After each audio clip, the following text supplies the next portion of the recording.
steering wheel. Lapse the steering wheel, yeah. Give him steering wheel. Hey, steering wheel. Somebody tell him to give it to him. Come on! Whoa! Your leg, my please. Your leg hip. How the f*** is this possible? I'm driving like a grandma. Get that, Ralph? Did you hear me? Proper radio. Ralph, acknowledge. Now, come on, close him down and kill him. We've got a lunatic on the track. Down that interstate. Boys and girls, your attention, please. Hello and welcome back inside the Park for May for podcast number 960. Gosh, I almost sound like Karun Chandhok there. 962. This is Todd. No, Todd, not now. A.K.A. Negative Camber. Tonight, for your kind consideration, well, come on, you know what we do on race weekends. We watch one, then we talk about it. Then we watch one, then we talk about it. Come on, Todd. That's exactly what we do. But before doing that, I have to actually find a professional that knows what he's talking about. A professional race car driver. And the sporting manager of the Harder Race and Aston Martin team, IMSA, WC, and everything else. Rick from Outer Wasteland. He's bad. He's beautiful. He is. He's crazy. He is crazy. Hello, everybody. This is Paul Charles, the International. Paul, how you doing? I'm doing good. Season's doing over. good. You have lots of time to sit around and watch F1, don't you? I have some time. I'm going to have some time. A bit. Season's over A means bit. the next season's about to come around, but I do have a little bit more free time. I made pasta this weekend for the first time. I saw that. It took me this long to get to that point. What were you making, like pappardelle? What were you? Just fettuccine. Yeah, I saw that. You got the Yeah. So just so you listeners know, so Paul, way ahead of me, he started getting into cooking and he's a culinary delight, that Paul, and he posted pictures of all this stuff, and his menu eclipses mine, but just recently I started getting into cooking and stuff and got a nice skillet and all that kind of stuff. Better photos than mine too. Yeah, so my food isn't better. Make your food look exquisite. Yeah, I should have had a food whatever they call that. But anyway, so Paul cooks this wonderful stuff, and so I always post it and I say, it's my meteoric rise to cooking mediocrity. And so Paul and I, we kind of share what we make and everything. And so I was feeling, pretty chuffed. I got a chicken piccata that's great. I got I got a lot of, I do a Belgian stew. I do all kinds of stuff. And so I've, kind of cut my teeth, kind of taking some chances and all that. Then Paul totally ups the game on me this weekend. He says pictures of, he's got the whole pasta, thing to make pasta. He's got his table's all full of flour with 4 or 5 eggs in the center of it. He's kneading it out. I was like, oh my God. Throw a little flour in my face to make me a Right. Here, just when I thought I was starting to cook, he's over there making his own pasta from scratch like Mama Charsley used to do back in the old days. It's crazy. Yes. Yeah, so that's crazy. you one-upped me. And I'm not really that guy. I'm not really that big on pasta, actually, but the idea of making it it's the carbs, isn't it, Paul? Right? It's the carbs. Italian's probably my favorite. It's just, Italian food is just... After a season of racing, you need diversions to do something completely different and just shut off from it. Right. Well, it's Mexican Grand Prix. I thought you were going Taco Tuesday, but... we did some of that too. We had a couple of taco nights for sure. Yeah. That's good. So, Mexican Grand Prix. Hey, Paul, I got to tell you right up front, I enjoyed the hell out of this race. I thought it was a lot of fun. Oh, it was great. Yeah, it really was. Had a lot of levels to it. Great action, like car to car. Great strategy. Not really knowing what was going to happen until literally the very end, which unfortunately, got kind of neutered a little bit. It did. It really was coming to a crescendo at the end as well as all the other stuff that's gone before. Yeah, for sure. And just to clear up my obsession, you remember last week, folks, I was all like on this conspiracy theory about the attendance at the U.S. Grand Prix, and I just thought it was odd that it said sold out. That's all it said. Anyway, having the clarity, the beauty of hindsight, I went back, and just to clarify, they had 430,000 is what they estimated at the U.S. Grand Prix. The Mexican Grand Prix this weekend estimated at 440,000. Now, before you get, crazy, it's understandable. Mexico City dwarfs Austin in population, so of course you'd draw more at the. But that's a great turnout, not having Checo there, right? Yeah, yeah. Plus you got more room because you can put all the crowd up to right the edge of the road. Yeah, right. Yeah. Do you remember that from like 1971 Mexican Grand Prix? Literally, there was no barriers, and the people like flooded the track. Basically, we're standing right on the edge of the track as the Formula One cars are going. It's like a around. rally race. There was no VSC that time. Yeah, it was nuts. Yeah, it's like a rally. Standing at the corner on rally, and whoa. So great turnout. Even sans Checo, I thought it was a fantastic support of the Mexican Grand Prix. Yeah. It's always kind of interesting, this race. I knew going into this, my fantasy picks, I just ignored Ferrari for whatever reason. I know that they typically have done well here. And it's always interesting. We're talking about 7,000 feet, over 2 kilometers, 2,000 or whatever it is. What is that, 1 billion feet? I don't know. But anyway, it's over 7,000 feet in elevation. Now, for those of you that aren't used to that or don't live in those kind of elevations, when you get up 7, 8, 9, all of a sudden oxygen gets pretty thin, gets a little sparse up there, right? And the lack of oxygen, the density of the air, those kind of things all change at that altitude, and it's always had an impact on the air performance. I think was it Ruth I was watching? Maybe she did a great job of previewing. I think she had like 20% reduction in total aero downforce. Don't quote me on that number, but I think that's what she said. But anyway, suffice it to say, it's a big impact, right, on aero because of that density, the heat of the track, cooling of the cars, the brakes take a pounding here. And it may sound odd, but I've always found this, Paul, whenever I go to much higher elevations than what I'm acclimatized to here in the middle of America, all of a sudden you get dehydrated pretty quick at that elevation. And that's elevation sickness, right? And so staying on top of your hydration, like if I go out to a much higher elevation, I'm drinking a lot of water.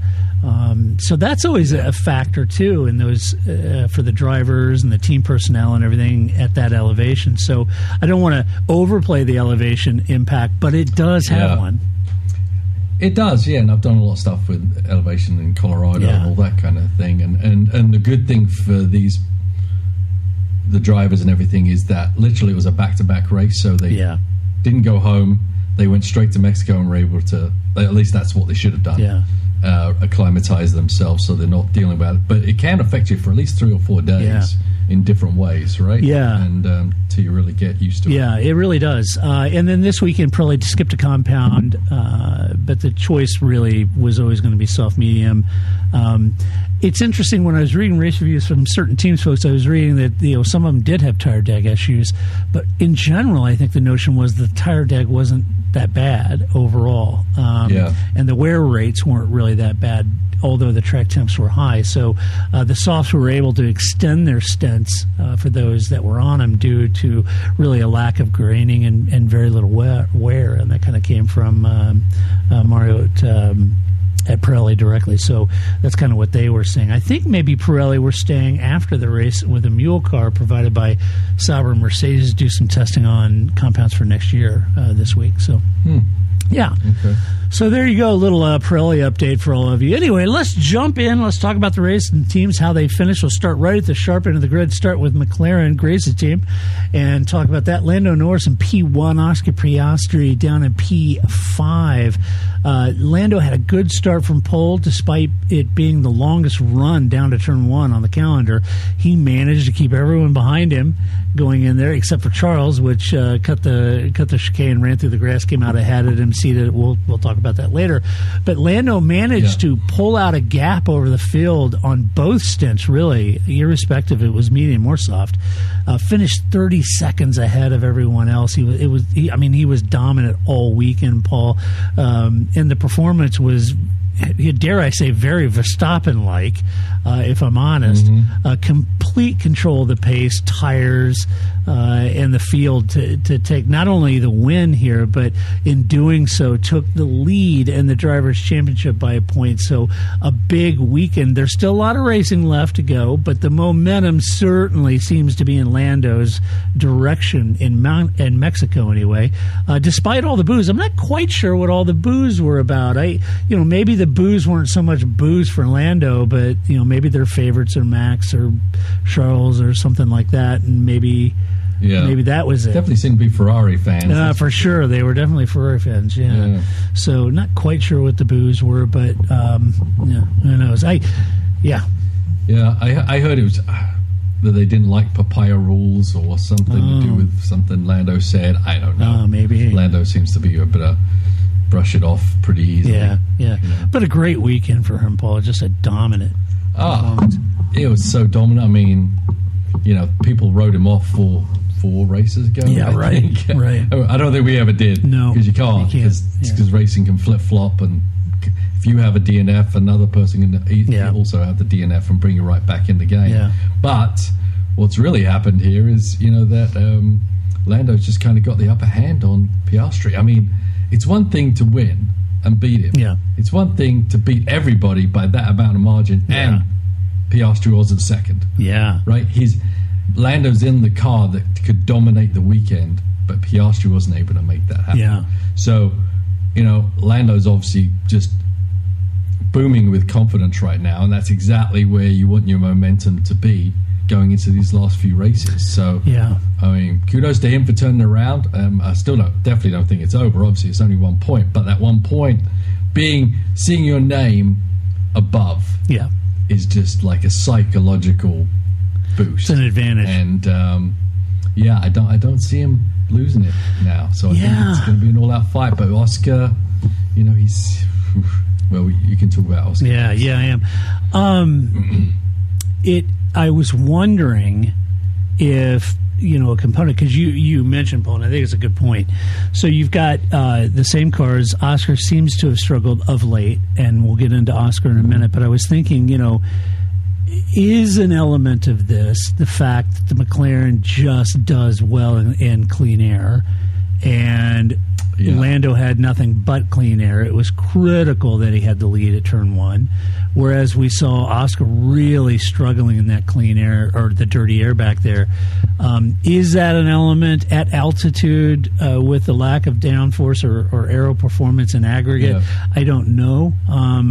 But Lando certainly didn't seem to struggle like Oscar did. And is that race specific, or is it just kind of where the struggle that Oscar's going through? Difficult to know. Yeah, I think there's absolutely an element to that.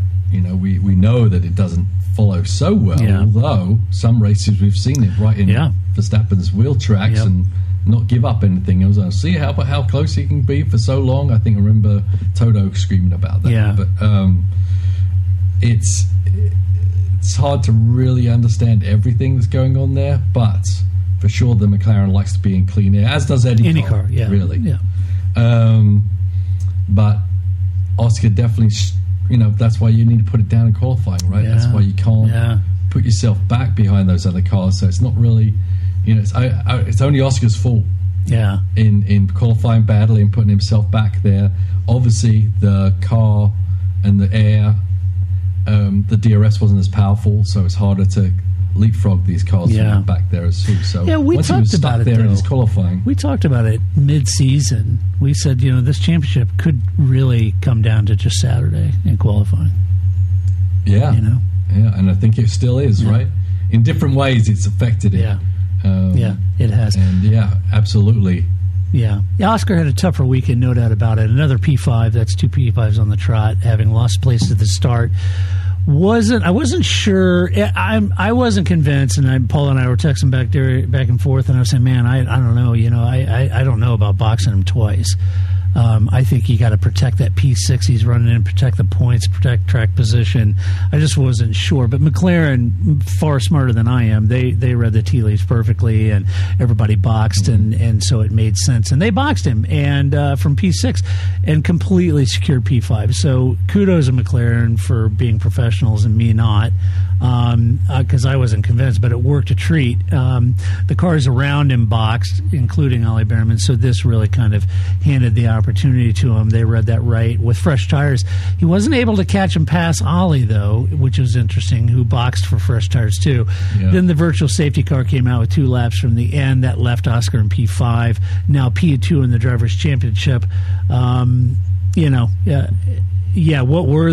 were you going to do? And they read it right, Paul.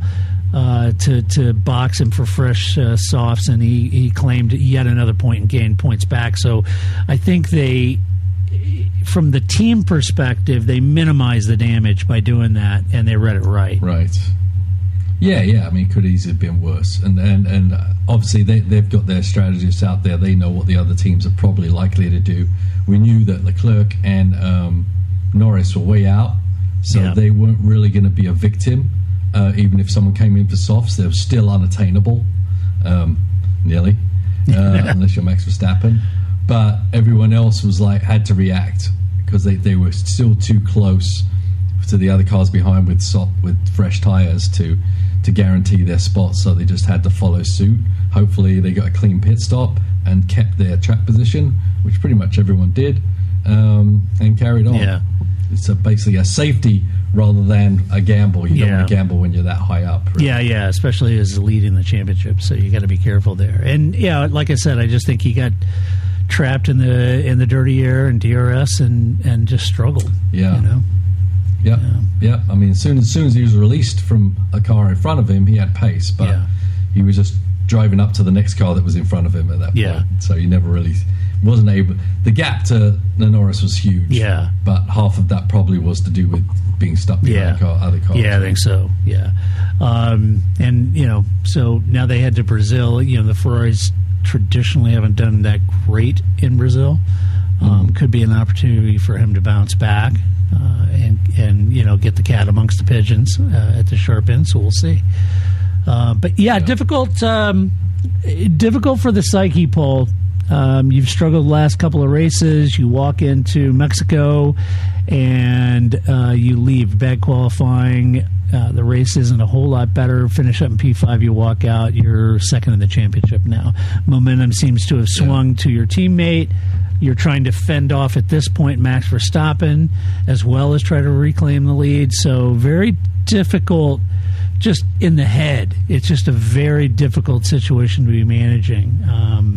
So tough. Yeah, Mark Webber's going to be have his work cut out for him to bringing him up to that level. Yeah. Interesting though, between the McLaren cars, that the lead engineer was asking Norris for information to help Oscar. Yeah, and why would you ask that question, and why would you answer it correctly? If I was Norris, I'm not. I'm going to say, hards for sure. Yeah, right. I don't. Definitely go for the hards. I think we really screwed up. I'd say one right rear hard, one left front soft. Just keep him out. That's going to nail it. He's going to catch me up and pass me. Right. I mean, he's got because they've won the constructors. Right. The only reason to help Oscar is to allow him to be closer in the championship or keep the championship lead. So I don't know. Yeah. I mean, Norris seemed to answer it okay, but I don't know why they're asking those questions. That's stupid. I don't know, why would you? If I was Lando, goes, I don't really know. I'm trying to run my own race here. Get a calculator, figure it out, or an abacus. I don't know. Exactly. Yeah. Ask Albon. He'll answer politely. Ask GP at Red Bull. He's not sure if they're double stopping or not. So that's good. So anyway, let's move to Ferrari. Charles Leclerc P2, Lewis Hamilton P8. Let's start with Charles. Charles got a good start, ran wide like Max at turn 1, ran through the grass, back on the track, left him in the lead, but he quickly ceded that place back to Lando. But he did close the door pretty stoutly on his own teammate, Lewis. So he wasn't about to let Lewis... Even down into turn 1 he did. Yeah. So that little battle between them has been kind of fun to watch. Charles then set about driving really, at that point, to be fair, Charles had a really good race. It managed those tires all the way to the end on old mediums. Thankfully, the virtual safety car came out. I think it most likely saved P2 for him. because I think Max was all over him like a cheap suit. And I think had that VSC come out, I think maybe Max would have got him. But, as Max said, hey, sometimes you benefit from the safety car, sometimes you don't. And it is what it is. But so a good race for Charles in P2. A big points haul with him in P2 and Lewis in the points moves them ahead of Mercedes in the Constructors' Championship for P2 and the Constructors. So, as we always say, that's worth tens of millions of dollars. So it's a good race weekend for Charles. Yeah, no, very didn't make a mistake. Best of the rest for sure, and way better than the rest, except for Max. Yeah, who's always the exception to everything. But it was good to see the Ferraris being able to fight that far up on the sharp end. It was fun. The cutting the corner thing, I guess we can talk about it now. I don't know. Let's talk. We'll jump into it. It really involves Max and Lewis and Ferrari and a host of other people. And everybody. Yeah, the reality of it is, let's just unpack the turn one thing. You went into turn one. You had Max running wide. You had Charles running wide. Lewis stayed on. You had even Carlos, running just cutting the chicane and didn't look or whatever. Hit Liam Lawson, took Liam out of the race, effectively ended Carlos' race. You had a lot going on that, and then on lap 6, we'll talk about when we get to Lewis. We'll save that Max Lewis thing when we review Lewis. But let's talk about turn one. How'd you see that, Paul? Yeah, I mean, obviously it was full wide. Max was, it wasn't like I don't think he was trying to absolutely. He was going to cut the corner from the time he dropped it into first gear.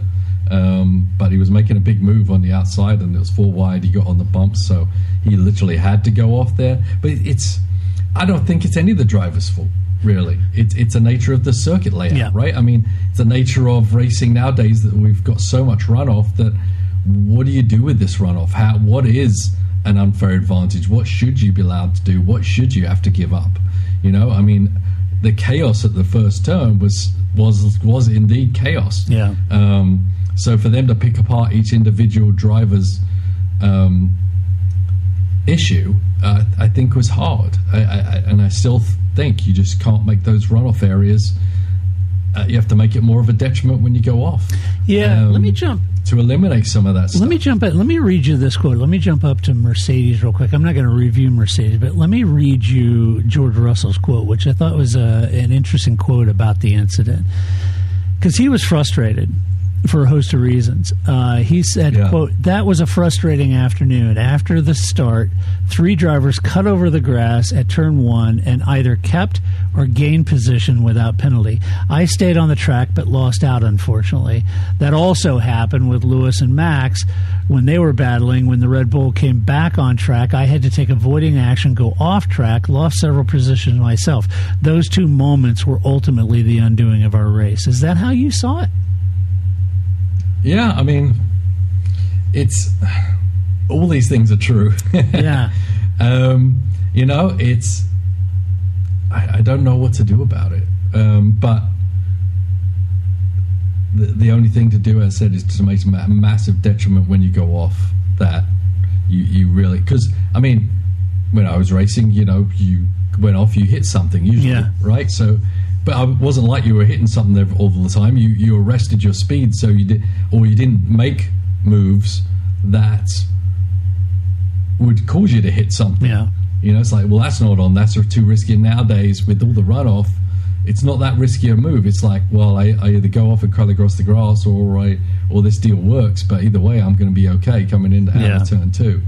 And I do feel for the people that stayed on. It definitely shouldn't be a detriment to their race to actually drive by the rules and stay between the lines. In the case of Max, Paul, it should be a detriment in time. Yeah. Even if it's not a detriment in safety. Yeah. You can't just hold station to where you were. You definitely shouldn't obviously get an advantage in either making a pass or pulling out an advantage time-wise. Yeah. But maybe there's if you go off, you have to stop and then go, kind of like the chicane Daytona and Watkins Glen, where literally if you overshot the corner, you literally had to stop and then you had to go. Yeah. That's the only way to get around these things, I think. Yeah. In the case of Max, I know we're going to review Lewis here in a minute, I promise. But in the case of Max, he had already passed George. Yeah. And he had that pass was on. He passed him, and it was done and dusted. Then he went into the turn 4 wide, got pressed wide, bailed out of the corner, went across all the grass. When he came back on, he didn't, he didn't gun up and pass Lewis and Charles or anything like that. He slotted back in ahead of George. But that pass was already on before he got to that corner, right? So I know George is frustrated. But maybe he wouldn't have made that move. Yeah. If there was an Armco barrier at the end of that braking zone, would you have gone 4 wide? Yeah, no. probably. Yeah, right. So. Right. So your options are more open. And then there's this traditional notion, well, it's kind of a lap 1 incident, and so the stewards have a lot more, I guess, the implied logic here is that the stewards have a little more lenience on lap 1, Yeah. Should they? No. Yeah. No, I mean, I don't think so. I mean, the hustle and bustle, little contact here and there, yes. Yeah. But cutting the corner or going off and coming on and not losing any time, right? I don't think so. Yeah, because I think it's just opens everyone up to just kind of throw a Hail Mary at turn 1 because there's nothing really that's going to hurt them. Right. Yeah, it's a good point. Let us know what you guys think. Leave a comment in the comment section of whichever platform you listen or watch this on. But yeah, I found it kind of an interesting thing too. I felt like, not to be a George sycophant, but I kind of felt like it's a pretty accurate statement, to be honest with you. On the flip side of it, I kind of felt like he was telling the truth when he was telling the team, hey, swap positions. I got a lot more in there. Like, we're thinking about it. Yeah, we'll get back to you. The infamous "we'll get back to you." Sort of man, that was. And they cooked 2 laps. They should have done that 3 or 4 laps earlier. But anyway, I felt like George was right. He was right. So let's talk about Lewis. I don't want to give him short shrift because I think Lewis had a good weekend going. Looked a lot more positive in this car. Looked a little more planted, a little more at ease with the car. Had some good pace in qualifying. Qualified well. It was a tough day during the race. He had a good start. Kept it on the island, unlike others. But Charles and Max came back on track, and Charles slammed the door on him pretty quickly. And then Max was harassing Lewis. For the next few laps. Unfortunately, Max, I think it was on lap 6 maybe, but Lewis failed to use the safety road to re-enter the track, and he got a 10-second penalty for his efforts, which in my mind, they both went off at the turn on lap 6 as they were challenging each other, and Max was quicker, but they both went off. Lewis started down the safety, then cut over the grass to come back sharper, back on track. And that's what he got the penalty for. Kind of, I figure Lewis is probably thinking, if you can just cut through the grass like everybody did at turn 1, I'll just cut through the grass here and come back on. I don't know what his thinking was by not staying on the safety road to re-enter the track, but they gave him a 10-second penalty, which... I don't know. At the time, I was like, that seems kind of harsh. I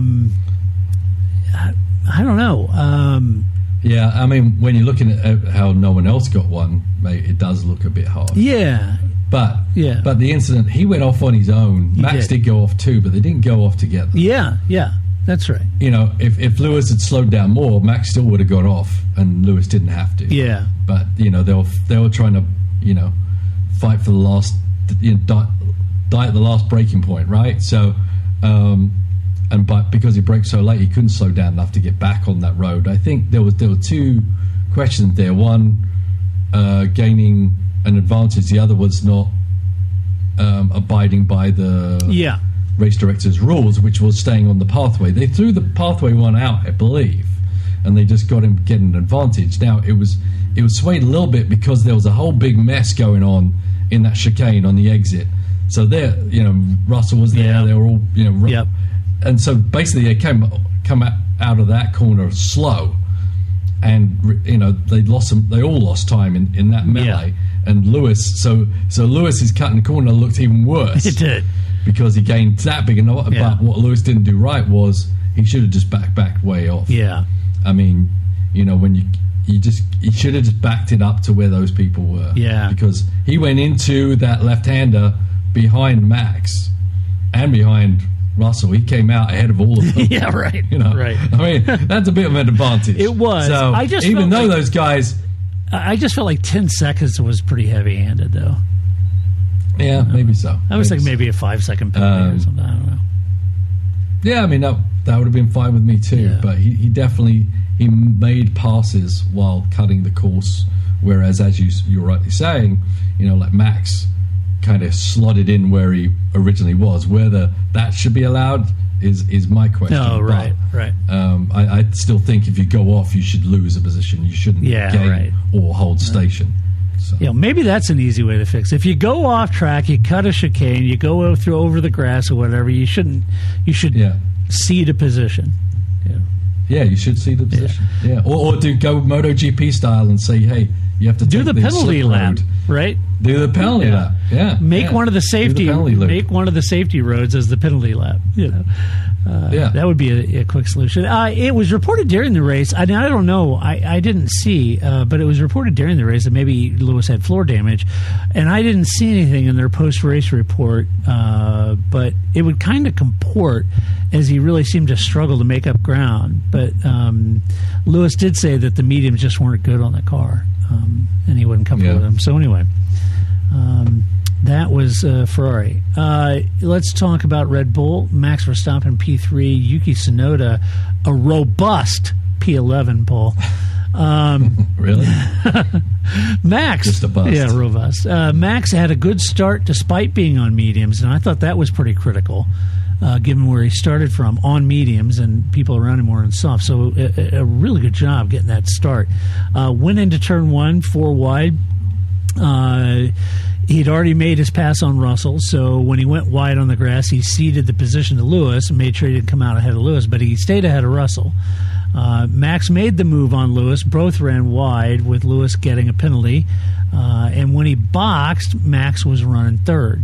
When Max boxed for softs, he actually clawed his way back up onto the podium, missed out on P2 because of the virtual safety car. Okay, so he was P3, but I really kind of feel like he was kind of on Red Bulls were kind of on their back foot here, not doing real well. So to claw out a podium from where he started, I thought was a pretty damn good drive.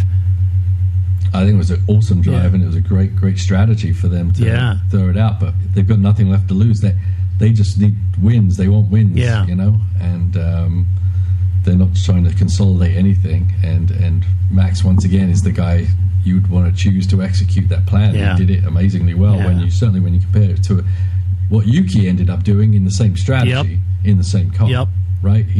Max made great gains, and we thought he was floundering there for a little bit on those mediums, but then go to find the medium was a floundering kind of tire at that point in its life, and so that really aided Max when he got on those softs and was able to take care of them and then start pushing and really get on the back wing of Charles. And kudos to the team. I think they made the call when to box right.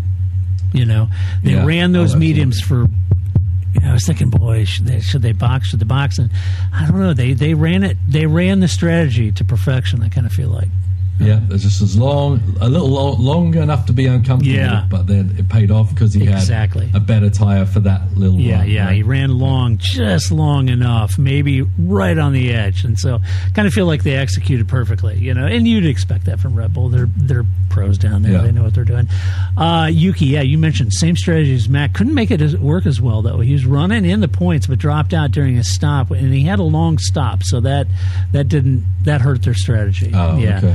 On the fresh tires, he was able to pass Hadjar, but made very little progress from there. So he said there was a real opportunity to score good points to the team, but we unfortunately, with a long pit stop, which disrupted. How long was the stop? I didn't see the timing. I didn't see the timing. I just know he said it was a longer stop, and that kind of hurt him. Yeah, of course, when you're fighting in the midfield, you lose 3 seconds. Yeah, right. 4 positions. Yeah, exactly. Yeah, in the midfield, it's so tight there. Max said as soon as he was on the soft tire, it felt a lot better, a lot more competitive. We did a perfect strategy, really optimized the final stint, and I was enjoying it. At the end of the virtual safety car, it was unfortunate timing, but sometimes it works for you, sometimes it doesn't. That's just racing, but it would have been an exciting finish had it not come out. So, yeah, it sure would have. Yeah. That was quite a deflator there. It was. At the end with the After such a great race and all the strategy and the ups and downs and the real time switch to 2 stoppers, it was interesting. Yeah, and I mean, we can obviously we're all mad that we didn't get to see that finale between 2 battles going on. Actually, but it's a tough call. It looked like Carlos had put the car far enough away where it could just be a yellow flag. Yep. The old days. A local a yellow flag, and everyone kept going. Yep. I heard later there might have been smoke or fire or something, which is a given for throwing the VSC, and rightfully so, as we found out in the Jules Bianchi case. Right. Yep. You can't give up premier safety for just seeing the race play out. Yeah. So I'm as upset as anybody, but if there was a real issue there, then that's just the way the cookie crumbles, I suppose. But yeah, we definitely. It's really easy to just say, well, it's just one more lap. Yeah. But if something goes bad, then who's going to pay the price, right? We don't know. Yeah, so, I didn't see if there was smoke, if it was like a whisper, if it was a brake smoke, and where they could have figured it out. Carlos should have parked the car in a different place for sure. But he spun, tapped the wall, then he pulled forward, and he pulled into behind the wall. Nearly in. Almost. Nearly in. He just left kind of the back end. I was like, there's plenty of room. Just go another 3-4 feet. Keep going. Yeah. You can do it, little camper. Come on, Carlos. Yeah. And it's and that stuff's annoying. Yeah. Because we have it in IMSA also, where you got the orange overlaps. Right.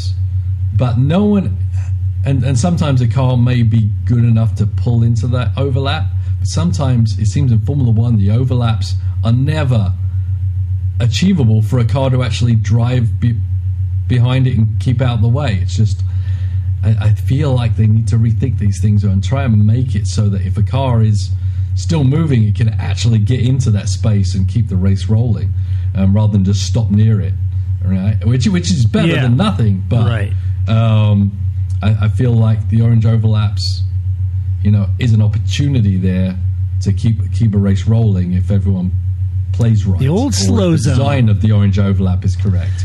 Yeah, a slow zone, right? It's an FIA usable device. They use it in Le Mans. Yeah. If you pull up a sector, let's just say the 3 sectors of an F1 race, each sector is a slow zone area. They're going past the incident at the same speed they would if it was a VSC, but they can still race the rest of the track. Right. So that's definitely worth a look at. Yeah, they do it, and the FIA does it, and what the FIA does it. And, So I don't know why they don't. That would make sense. Next we go to Haas. What a great story this is. Esteban Ocon in the points in P9. Ollie Bearman, best finish of his F1 career in P4. Let's start with Esteban, though. Avoided all that scrum at turn 1. That was good. Managed to bring home points in P9. It's his first top 10 finish since Zandvoort. He said it was really just kind of a case of wrong place, wrong time for quali, and that kind of put him on his back foot. During the race, he did manage to make it to a 2-car points finish and points haul for the team, which is great. I think he just felt like, he's on the back foot with quali, and clawing up to P9 given was probably the best he could do, and I probably agree with him. Yeah, I would agree. Yep. He hasn't shown so much recently, but I think any other day, if it wasn't for what Bearman had done, it would have been a fantastic run for him. Agreed. Right? And I think from where he did qualify I think it was a very strong run, considering some other people had a lot harder time getting around people. Yeah, I agree. Yeah, but the shining star certainly was Ollie Bearman. What a great race! He started 9th, was up to 6th with a fantastic start, Paul. Made a good move on Max, and I get it. Max wasn't having fun on the mediums, but he moved into 4th. He rocked up behind Max and put a move on Max. And that's not easy, no matter how bad Max's tires are. So it looked like, with little luck, there was a possibility he was heading to a podium, right? And it looked like it. For a little bit, it looked like he might, a podium was on. But the team didn't get, ridiculous here. Very measured, like Oscar. I wasn't sure boxing him was going to really pay off, but they made the call. Max on fresh softs, he was always going to be facing the reality of finishing P4 at that point, right? So the team didn't overreact and didn't get all excited about it. They consolidated P4. That's exactly what they raced to. A terrific strategy, great pit stops by the team, and a great result in P4. Couldn't be more excited. It was really touching. It was really sweet. He was in the interview pen being interviewed, and outside of the pen was his parents and girlfriend. Yeah. They're all in tears, so he got all emotional while he was doing an interview. It was really, just they were in. I mean, how old is Bearman? How is he? A teenager still, 19, right? 20, young man. So, his family's all got tears of joy. He was swept up in it. It was a very touching moment for him, but a great result. He said this, he said, quote, it's a feel-good moment also to go side by side with Max Verstappen. It was a very cool feeling. He's someone I've grown up watching in Formula One. I'm so proud of this team. We finished P4 on merit.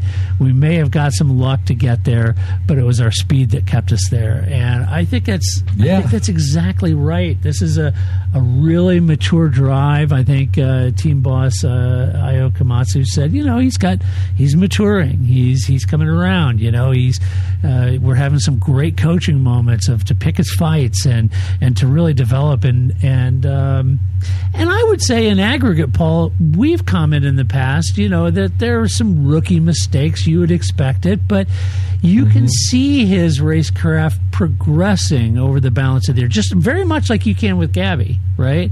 You can kind of see that progression, and it's great to see from Ollie. It really is.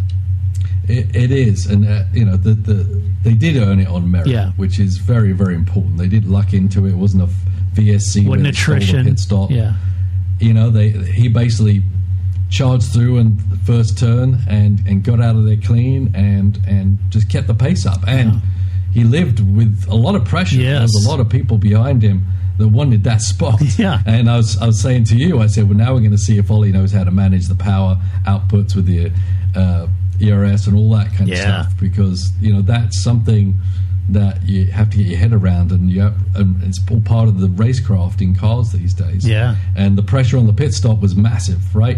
Ollie and Kimi pitted at the same time, and the Haas team didn't fumble. It would have been very easy to fumble that, and it would have been easy for him to make a little mistake here or there. But he was keeping the gap, tenths of a second, wasn't making big mistakes. The pace of the car was good, so that was backing him up. So all round, just a feel-good story for everyone on the team, not just for Ollie, but for the people putting the car together, and the pit stop team as well. Yeah. But you bring up a great point. It wasn't like he was, poking around and swapping places and having a ding-dong with Lance Stroll at the back of the pack. He was being hounded by a brace of Mercedes the whole race. Yeah, exactly. Not, if it wasn't Russell, it was Antonelli. If it wasn't Antonelli, it was Russell. I mean, he was being hounded the whole race by very fast cars, and in the hands of George Russell, a very, very capable driver, right? George is no slouch. Right. So, he didn't crack under that pressure, and I couldn't be happier for him. It's just a great race for Ollie, and I think those got to be, Paul. I'm not a professional driver, but I'm sure when you were in your formative years, those kind of things like that, they've got to be such mental boost for a young driver like that. In his mindset, and for the team. It's one thing, you got a rookie guy, he's going to make mistakes and this and that, but it's like, okay, we can maybe start building this team around this guy, because if we give him a decent car, he's gonna run it up there. So let's go, right? So it just builds everyone's confidence, and for sure his. He seems pretty confident. I can't figure out his accent though. He's got a weird accent. I don't know where he's from, but he doesn't even sound like he's from England. Yeah, I'm like, where are you from? Yeah, wait, oi! It's very strange. You're not from Kent. Definitely not from Kent. I don't know where he's from. That's what people. Anyway, I was doing that's what people say about you, Paul, because you've been in America so long that we've ruined your accent. Right. Oh, it's well, I don't even know what it is nowadays, but yeah. Me and Ollie will have to figure it out. Right. That's so funny. Well, good on you, and kudos to the team. Great job by the team all weekend long. Just fantastic. Couldn't be happier for Haas.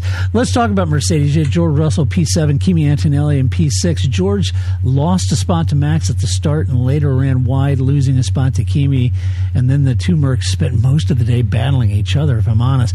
But as I said earlier, I think George made a very good case as to why the team should swap position. He was clearly quicker at the moment, and they eventually did swap with George. George made the deal. He said, look, I'll give the place back if I don't get past Ollie, which, he didn't. He didn't get around it, but I think the team was probably 3 or 4 laps too late. They waited too long to make that call.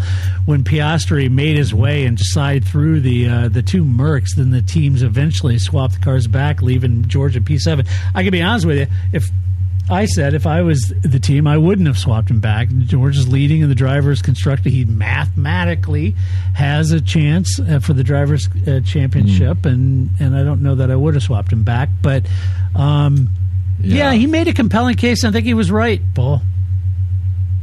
I think he was right. And I think it's right to say if you wait 3 laps, then the glean is off his tires. I mean, they were even telling him, okay, you've overheated your tires, overheating your brakes. Remember when Lando at the last race, where he had to hang back, it took him several laps to get all the temperatures evened out, where the tires came back to life. Well, George didn't get that chance to do that, because he was stuck behind there. And they let him by, but then basically at that point he needed to back up and cool his tires down, cool his jets, so to speak, and then to be able to get the car to come to life, and he just was never able to. So that's why he was never able to make any hay. And we've seen it before from other teams where they ponder for way too long. They need to come up with this solution before you get to the point where he's on his back bumper, right? You need to say, okay, well, George is coming on Kimi. Let's just, as soon as he gets here, let's just swap positions, just let him go. Right? If he's made that gain, let him go, and we can have these decisions on letting people back by, or have that decision before the race. I mean, obviously George was politicking for that move. He shouldn't have had to. That's my point. No, he shouldn't have had. He shouldn't have had to. Yeah. But I don't think the team can then change what the deal was at that point. Yeah, I mean, I get it. I understand what you're saying. That on paper, that's probably he does stand a chance, but he doesn't really. But but we all know Antonelli is the golden child as well. As I was saying to you, I think Susie's like shouting in Toto's ear, "Tell him to let him by." But at the end of the race, but, let the baby boy through. Let the baby boy through. But so I think that had to happen. But the team needs to work as a team, and they need to foresee these happening and have the plan before we get there, rather than just pace. DRS throws it all off. Dirty Air throws it all off as to what can be achieved once you come up behind something. Yeah, I know. So just make that plan, right? Yeah, if you got George... They probably lost out in 4th place because they made that decision. I kind of feel like that. I feel like, you got George coming at Kimi at a rate of knots, clearly quicker. Don't just park him back there, let him chew up his tires and brakes, overheat everything, and then make the decision, and he goes around. I think it's a big ask for George, If he's coming up so strong on him, he's clearly quicker, then it just be real quick. Hey, Kimi, we're going to swap positions. George is quicker. We're going to let him go by. If he doesn't get by Ollie, we'll move you back. But he's clearly got pace. We don't don't want to cook his tires or brakes, let him through, and make the move. The team, he shouldn't have to lobby the team to make the call. The team should automatically see that. It was definitely uncomfortable conversations. Yeah, it was. Kimi, well, this is great. I'll read Kimi's quote. Let's talk about his race first. Tough race, losing a position at turn 1. It did seem that the dirty air was a real hindrance to he and George both. They really struggled in that dirty air. Kimi swapped with George. Neither could make much progress from there. They were stuck in a DRS train and weren't quite fast enough to pass, really. The result means Ferrari moves ahead of Mercedes constructors, and even more reason they probably shouldn't have waited. I did like this quote from Kimi, though, from the 19-year-old, who has the confidence and feels like the team's behind him to make a comment like this, but he said, quote, "We opted to invert the cars in our second stint. We were in a train behind Bearman, and the tire degradation was getting worse due to that. We'll review whether that was the best decision or not." Will we? You think? Okay. Yeah. Yeah, it's sort of like, I'll have Toto call George on that one. So that was pretty funny. But anyway. Yeah. It is what it is. I mean, they're like similar pace. Yeah, they were. They were thereabouts. I just think George was quicker and may have, like you said, it may have cost him a more realistic chance at P4 than it did. Yeah, right. Agreed. Let's talk about your friends down at Kick Sauber, shall we? Gabriel Bortoletto in P10, Nico Hulkenberg DNF. Gabby had an interesting race on the same strategy as Max, and he managed his mediums for a long first stint. So once he got on the softs, he was able to claw back some pace and clawed his way back into P10 for a point, passing Hadjar in the process, his first point since Monza. Look, I know it's P10. This track is not it didn't flatter Sauber any stretch of the imagination. He started down in P16, so to be honest with you, is not a bad recovery drive for a point for Gabby. I thought he did well. Right. No, it is. It is. I thought they were. Didn't Hulkenberg had a pretty decent qualifying? Yeah, not bad. Yeah. Yeah, but it didn't seem like he was particularly going to have a great race, but and he was nowhere till the pit stop, right, and following that strategy. So once again, he's not waning in his showing his abilities at all. Yeah, no doubt. For Nico, he had a power unit issue prior to the race, and then when the race actually started, the PU issue immediately revealed itself, and they returned him back as a DNF. He had good pace, all things given, but it just wasn't there. He said, quote, "It's obviously a very tough one to take today. We had power issues right from the formation lap, which basically ended our race before it started." Gabby said he had a strong start, made some good overtakes on the track, managed the tires well throughout the race, which was solid and well executed. So I would agree with that. Let's talk about Williams. Alex Albon, P12. A little chippy on the radio was our young friend Alex. Just a little. A little frustrated. Carlos at DNF. We'll start with Alex. Alex started on the hard. Oh, boy. Yikes. The team even... Come on, James. I know. Let's make it better cool than that. Yeah, and even James admitted after the race, well, look, is totally the wrong strategy. They also admitted to not getting his performance optimized and not communicating with him well enough. I mean, James is just like, all right, look, that's all on us, Alex. That was us. Our bad, right? Yeah. Alex said they missed out on the opportunity to be more dynamic in the midfield, and he said that the data shows where he's struggling with the car, and he's not sure why they can't correct it yet. A little chippy down there. Yeah, I was trying to understand why he was getting so frustrated, because they asked him a question, but he answered something different. Yeah. And then... Didn't he say, I don't know, ask the other team. Yeah, ask Carlos. Yeah. I don't know. Yeah. I'm on softs, I don't know. Yeah, it was a little... Yeah, I don't know. It's just very odd. And he gets that from time to time, doesn't he? Yeah. He does. But, I've said this in other podcasts. I think Alex has incredible race vision. I do. I think he sees what's going on, and I think he reads the race really well. I think he gets frustrated out there because of what he's perceiving is going on. I think he, Max, other drivers like that, they just have this sort of overall race vision going on. And other drivers don't. They're just, they see their race and what's going on and who's ahead of them, who's behind them. But other drivers see the entirety of it. They have that capacity. And I think Alex is one of them. I think that's why he gets frustrated. So anyway, Carlos had a clash with Lawson at the start, did damage to the wheel rim and the speed sensor on the wheel rim. That's why. That's why. What the so the speed sensor made the pit limiter not work because the speed sensor was broken and it kept jumping over the speed limit, and that's why he got 2 penalties for speeding the pit lane. And it kept compounding itself because he kept getting drive-through penalties for right. And then he got another driver. They should have just parked the car at that point. Yeah. So, despite all that, instead of on the track, he was still battling for a point, though. And then he spun in the stadium section, parked it up, but couldn't see. I didn't see initially where, and I kept looking as they would go through. Where is the car? I don't know. What's the personal safety car? Yeah. Then I saw the onboards, and he actually pulled in almost 100%, left the tail end out. Yeah. So, don't know what happened there.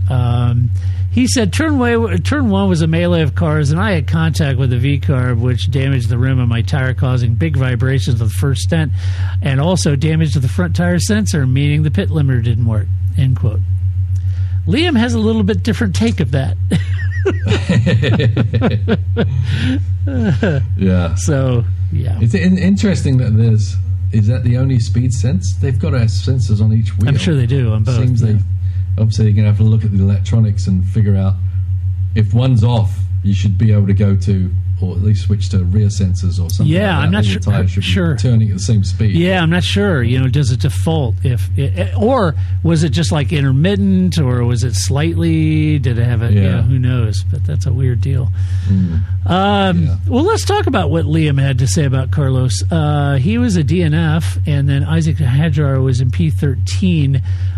Liam felt he left plenty of space at turn 1, but Carlos decided to cut the chicane without looking left, drove into Liam, damaging his car and forcing a retirement. Here's what he said, Paul, quote, "A lot of drivers are sliding, and I left plenty of space next to Carlos, but then he decided to cut the chicane without looking left. This meant he drove into the side of me, and unfortunately it destroyed the side of my car, meaning we had to retire." Yeah. It's one of those Carlos unforced error things I was talking about. Right. Yeah. It's another one, right? Yeah. He's has a couple with Liam, particularly. Actually. Yes. As is Lando. So that was the end of his day. Well, for Isaac, he lost a few places at the start. Ran a long first stint on mediums. They only had used softs. And his pace seemed to really fade on that second stint. He couldn't hold off Bortoletta, Sonoda, or Albon, so he's kind of a sitting duck there. Yeah, I thought he was looking pretty good there for a while, but definitely the second half just kept going backwards. Yeah, no doubt. He said they had a good strategy overall. He said we only had used soft tires, and that didn't help us make the difference when some guys further back were gaining time driving faster on new compounds than they had used. So that's what happened. Yeah, I mean, that's a team problem. Yeah. You work from the race backwards. You don't compromise your race to get another running quali or whatever. Yeah. So you got to figure that out. So. Come on, Alan Permain. You've been around long enough. You know that. Yeah. You know. Yeah, come on. Aston Martin, Fernando Alonso, a DNF, Lance Stroll, a P12. Fernando retired the car with brake issues, and Lance had an incident at the start that dropped him down the order, and he ran at the mid to back of the pack for most of the day. But here's what I want to read you, Paul. Okay. I texted you when he pulled off. and parked the car. And I texted you, is this another one of those mysterious issues with the car that Lando seems to come up with because he doesn't want to drive the rest of the race down in P16? So I was, tongue-in-cheek a little bit, but we've seen this. When Fernando loses interest in the race, he's done. And we've seen that, there's something wrong with the car, something's doing something, and he just pulls in and parks the car, he's done, right? Yeah. So right. I was hoping that wasn't it, but then I read the comment after the race. It said this, quote, "It's a difficult race for me, but we've struggled for pace all weekend. We had a good start, but then there was some contact which caused minor damage to the front wing. I was also surprised to see a few cars cutting the corner at the start, jumping ahead of us and not getting penalties. Unfortunately, about halfway through the race, we had to retire the car as a precaution. Hopefully, we can have more luck in the future." He did lose interest and parked it. It was a precaution. Yeah, okay. Yeah, well, I mean, he's not usually one to give up, but I think the season it's got to wear thin. It does. So many races. It does. And you know you're not going to come up with some great update now because he's already told them to give up on this season. Right. So maybe he is too. But right. Yeah. So there you go. Alpine at the back, Paul. Oof is right. Pierre Gasly P15, Franco Colapinto P16. Franco didn't ignore team orders this weekend. Not that there were any, but Pierre started on mediums. Gasly was ecstatic with his 15. Yes, he was. He started on mediums, couldn't make much of the softs in the second stint. So even though he was on that magic Max Verstappen strategy of medium soft, did nothing. Pierre said they stopped early though for the softs, and then he had a lot of degradation on his softs. So he said after a decent start, we fell back to where we started and began managing the medium tire. We decided to stop quite early for the soft, and it had a lot of degradation, which meant a very long and challenging second stint. So that was his problem. Franco had a T1 clash, then got stuck on his teammate's tail for most of the race. Started on the hards, so that was his issue. Switched to softs and didn't make up really much at the back. So it doesn't seem like whatever tire you put on the Alpine is still going to be a bit. Yeah. Franco said other than the promising pace we showed in the last stint on the soft tires with lower fuel, it was a long and lonely afternoon for us. We went long on the hards to start, aiming to capitalize on any potential opportunities, and we lacked a bit of pace to really stay in that mix. Yeah. There you go, Paul. I agree with him. All right, let's give out some awards because that's what we do. First award we tend to give out, we like to call Move of the Race. Yeah, why not? It seems good. Yeah, Move of the Race. Paul, who'd you have for Move of the Race? Well, I've got the Red Bull medium to soft execution. Yes. Not everyone made it work to the degree Max did. Well, Pierre certainly didn't. And so I mean, they went off strategy to what everyone else did, and in the end, it was a great strategy. It was a great strategy. Yeah, incredibly well executed, I might add, by both team and Max. Should have been P2 pretty much, but. I'm giving it to McLaren and Haas for reading the strategy perfectly and boxing a second time. I wasn't sure it was going to work, and I thought they should just consolidate Ollie's position, but it moved Ollie up to in P5, right, and Oscar up into P4. It consolidated Ollie's P4, I should say, and moved Oscar up to P5. Good strategy, real-time race read. I just I wasn't sure, but it was a great move. They minimized the damage. They for Oscar, and in Haas's case, they absolutely consolidated P4 in doing so. And a great pit stop to keep him out of the harm's way from the Mercs. So it was a great job by them. Yeah, it was. Yeah. Let's see. Next award is Donkey of the Race. Seriously, Todd? Yes. Stop yelling at Todd. We'll do it live. Yes. Donkey of the Race. Who'd you have, Paul? I'm going to give it to the end of race VSC. Yeah. And not just because I think it was a wrong call or a right call, really. It just kind of nullified what would have been a fantastic end to the race. And Yeah. as I said, if there was an issue there that absolutely needed and quantified the VSC, I don't want to go against that, because we've seen people go against those kind of things if for the sake of keeping the racing going. It can really be a bad situation. Yeah. But overall, let's try and make those orange overlaps. Don't park that truck there so that Carlos can't get in. Right. But definitely let's tuck those orange overlaps so we can actually use them to get the car off the track rather than just near to get off the track. Yeah. And Right. so it was just a shame. I agree. And I had that, the VSC as well. And I also had the near miss with the Marshals, who were literally on track, and Liam. Maybe even more so, Yeah. right?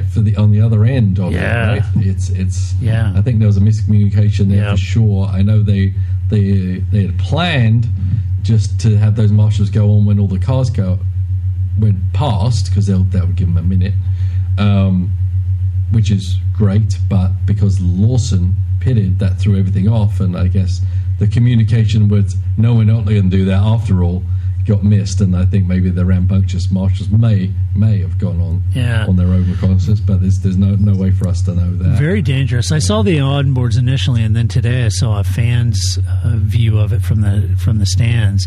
It was a lot closer than it looked. I thought, wow, that was pretty close. Somebody could have got really hurt. So that was dangerous. Yep, that was my donkey of the ward as well, and that really leaves us one thing to pick. That's donkey. No, it's not donkey. It's driving the race, isn't it? It's an It is. You like my bass? Yes. You like it? You know, Checo was there this Maybe weekend, we Paul. will. He was. He was bigging up his he was. return to Formula One Yeah, next it was year. good. Yeah. I think we both picked the same young chap here for drive. We did. Yeah. We did. Yeah, we for picked sure. Ollie. How could you not? Ollie's got to get it. Grace under pressure, young guy. Yeah. Team did a good job, but it'd be very easy and understandable if he lost a couple of positions in that time, Yeah, for but he sure. did not. No, it was great. Did a great job. Had he had a normal midfield result or whatever, I absolutely would have handed this to Lando for sure. I think he had a fantastic race. Fantastic weekend. But, being that Ollie... Royal Monsters. Yes, yeah. Mm-hmm. But being it was Ollie, it's his best finish ever in Formula One, and it's a Haas. It's just a great race. Couldn't be happier for him. So Yep. it's great. All right. Well, that's what we think about this race. But you let us know what you think about the race. You can do that by going to theparkforme.com and sharing your opinion, or you can share your opinion because we post these on YouTube. If you like to see talking heads, you can do that and leave comments there. You can leave comments on X or Instagram, where we are there. A huge thank you to our Patreon supporters, because we could not and would not do this podcast without you. And thank you so much for those who signed up over the last week or two. And if you are a big fan of the podcast and would like to support us, we would be very grateful for that. And you can do that by going to our website. On the right-hand side or at the bottom, it says support us, and you click on that. You can support us in multiple different ways. So really appreciate that, either through our merch or through Patreon or PayPal. So a huge thank you for your support. And Paul, thank you so much. 2 races on the trot, but I think you get a week off. We'll get Grace on here. Yes. All right. I'm sure Grace is going to have a lot to say about her team and Papaya Rules. Lando. Yep. Yeah. Good old Lando. Your favorite. Yeah, I'm sure she'll have a lot to say, and we'll get that. And then, Paul, you and I will be back to talk about the Brazilian Grand Prix from Interlagos, a Exciting. track you like. I do. Yes. It's good racing. Yeah. Great track. Historic. Very historic. Yes, exactly. Yeah. And we will be back next week to do it all over again. So until that time, this is Todd, a.k.a. Negative Camera, saying so long. That's it, man. Game over, man. Game over. I don't feel I've got to prove at all. I don't really want to prove anything. I started as an amateur with no idea or no intention of becoming world champion. I was curious to find out what it was like to drive a car fast, to drive on a certain circuit, to drive a certain type of car.